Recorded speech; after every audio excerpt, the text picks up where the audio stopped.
The Joe Scarborough-Donald Trump conflict of interest might have actually jumped the shark this week. More and more people are noticing it, and it's directly relevant to some of what we're going to be doing in our live coverage this week on TYT, the town halls. So on Saturday, CNN announced that Anderson Cooper would moderate two primetime Republican town halls. Senator Ted Cruz, Marco Rubio, and Ben Carson are scheduled for Wednesday, with Trump, former Florida Governor Jeb Bush, and John Kasich set to appear on Thursday. So they're splitting it up. So they do 3 and 3. That way it's sort of similar to the Democratic town halls that we've had so far.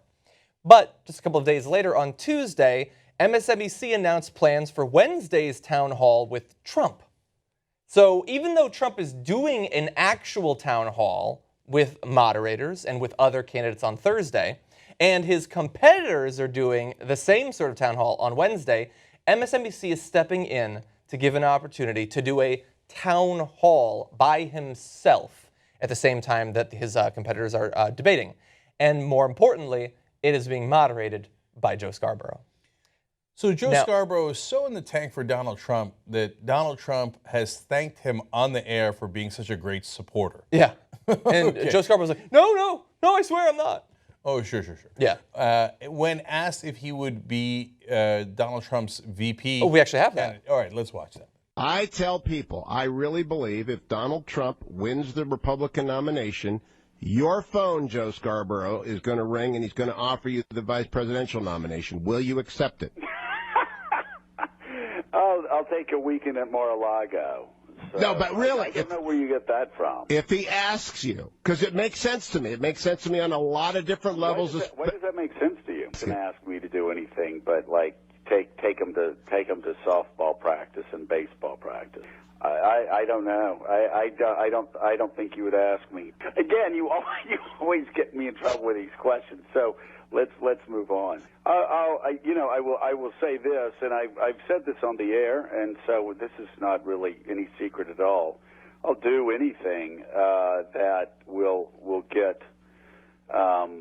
stop us from 8 more years like the past 8 years we've had. Amen. And so if that included saying yes, you'd say yes. I mean, I think I'd put myself in your category. I would do just about anything to try to get the White House back. All right, that's a yes. I mean, that's a yes, it's not Joe. A yes. Huh? You tried this before with, I think, Senate and here or Senate and there. Yeah, that's a yes. That is a yes. He had to backpedal a little bit from that the next day because he probably got in trouble with MSNBC executives. Or maybe not. Yeah, well, apparently not. So now look, let's break this up. So first, MSNBC wanting to do a counter-programming by bringing Donald Trump on, probably get decent ratings. I get it. I understand it. I think it's fucked up. Okay, that's interesting. And then was it more likely that they were going to get Donald Trump if they promised that the moderators are Joe Scarborough and Mika Brzezinski, who are clearly supporting him? Mika Brzezinski, the liberal. Okay. Yeah, it's more likely you'll get Trump if you do that. Did they make that promise? Probably implicitly, if not explicitly. Mm-hmm. That part is shady, right?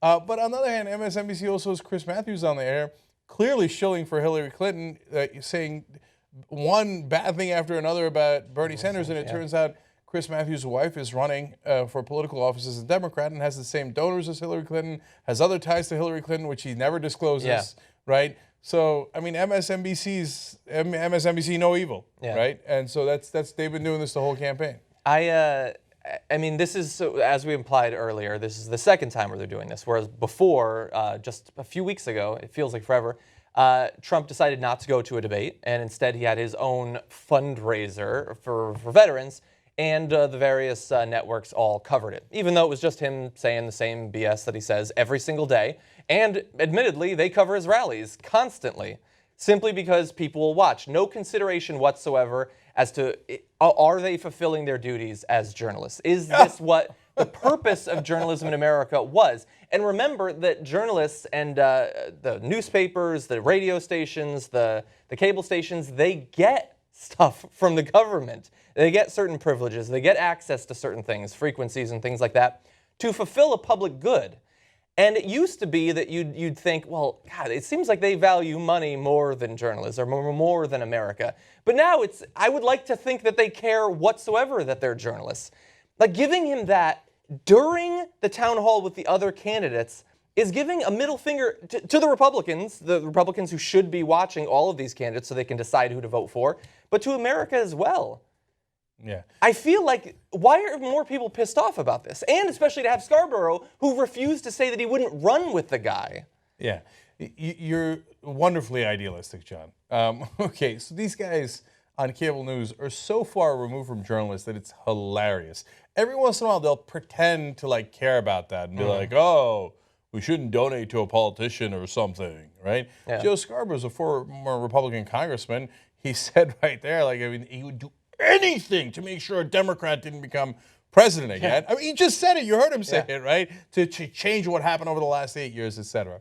So no, there's no impartiality here. And look, you could be a journalist without being impartial. You could, have a perspective. You could have a column, or you could do a show like we do, right? There's a lot of different ways to do it. You just have to be a little bit more honest than they've been, right? Yeah. So they're still pretending that they're all right down the middle journalists. That's preposterous, right? It's ridiculous. It's for money. And Scarborough has had so many conflicts of interest, it's impossible to count anymore.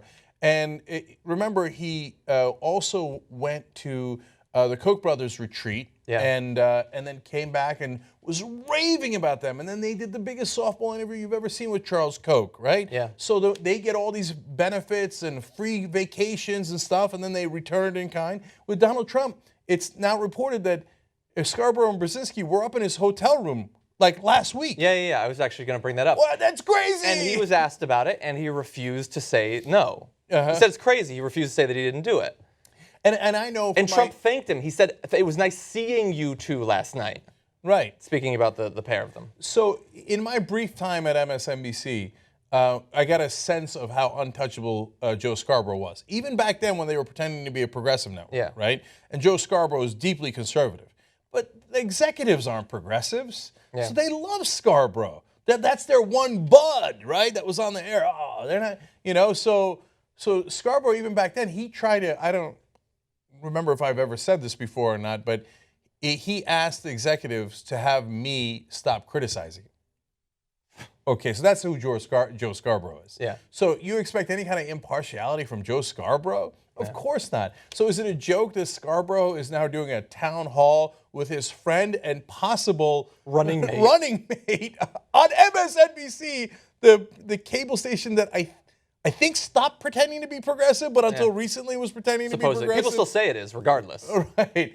So, to draw attention away from other Republican candidates, when Trump is already going to do a town hall the next day. Yeah, so, look, I don't mind his perspective. I don't mind him doing a town hall with a perspective. His conflicts of interest are so gargantuan, though. When you might be the guy's presidential running mate, and you say, like, you're totally cool with that, it's outside the bounds of reason. It makes it seem so ridiculous that Rachel Maddow got criticized for being a liberal pundit in the town hall or it might have been the debate. I forget which. I think it was town hall with Bernie and with Hillary. Like, imagine if she'd been on the record saying, "I will literally run with either of them." No. Nobody would have let her on the stage. That's a great point by John. I mean, the double standard is insane. Howard Kurtz, who used to be on CNN, now is on Fox News, supposedly a media critic, like an objective evaluator of the media, said, how dare MSNBC put Rachel Maddow on, who's a liberal, to be part of these debates in town halls. Wait a minute. That same MSNBC is letting Scarborough, a former Republican congressman who says he might run with Trump, moderate a whole town hall just with Trump. Howie, where are you? Where's Howard Kurtz? Yeah. Right. See, now eventually, if this gets to him, he might send a tweet on that. He hasn't yet, right? Even though it's big news now. But the point is, it doesn't even occur to him that that's biased. It's just natural. Because if you're conservative, that's awesome, and of course you should moderate every debate, even if it's a buddy of yours. Yeah. But if you're a liberal, no, bias, can't have it. Yeah, and my last thought, I would say I would like it if somebody would watch and see if there's one single difficult question. But no, people got to stop watching it. Don't watch any of this BS. Trump, everybody says it's more exciting when he's there. It's more interesting when he's there. And yeah, I guess people insult each other. But ain't that interesting, man. You can put on any other channel on your TV. It's going to be more interesting. I don't know why they have to cover his rallies when Bernie Sanders and Hillary Clinton have far more supporters. Cover their fucking rallies to get people to tune in. It's supposedly a liberal network. You'd think you'd cover one of the liberal candidates. It's just ridiculous, the conflict of interests and how they abuse the system to make a little bit of ad money. Okay, one last quick thing on this, which is, first of all, we're covering the real town hall tonight. That's Cruz, Rubio, and Ben Carson. And then tomorrow night, we're covering Hillary Clinton versus Bernie Sanders. Okay, so we're doing the right thing. We're covering the most newsworthy ones and the ones that were announced first. And Trump town hall by himself is not a town hall. That's a giant ad. Okay, that's what that is. It's a town hall if you've got different candidates and you at least get to see them side by side. You know, one goes after another, and then you get to compare and contrast, and that has news value. Trump just spewing forth with his buddy for a couple of hours doesn't have news value. It's a giant commercial from Donald Trump.